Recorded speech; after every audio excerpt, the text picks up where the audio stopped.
You could be a prime minister within a few months in this country. Would you be willing to impose export tax or restrictions on Canadian oil because you'll be dealing with Trump's threats of tariffs? This would put pressure on the Trump administration. Or is this off the table for you as it is for Danielle Smith in Alberta? Well, first of all, I think that the first thing that President Trump should do when he gets into the Oval Office is to send a big bouquet of flowers to the Liberal government in Ottawa.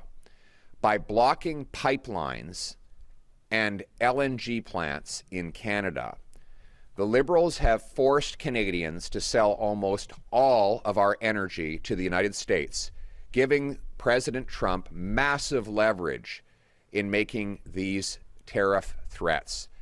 Had they allowed the Energy East and Northern Gateway pipelines to go ahead, had they rapidly approved LNG plants to sell the natural gas that Japan, Greece, Germany, and other countries were looking for us to sell them directly, we wouldn't have to give 100%, almost 100%, of our hydrocarbons to the Americans at discount prices, and you wouldn't have had to ask me that question. Because I would have answered, in that scenario, I would have answered, we'll go around the Americans. We'll sell our energy directly. But that's something that the Liberals would not let us do.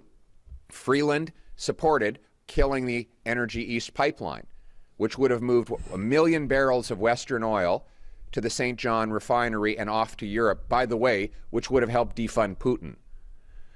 Carney testified in the industry committee that he was against the Northern Gateway pipeline to take Canadian oil to Asia without going through the United States. By the way, while his company buys pipelines in the Middle East and in Brazil. How unpatriotic is that?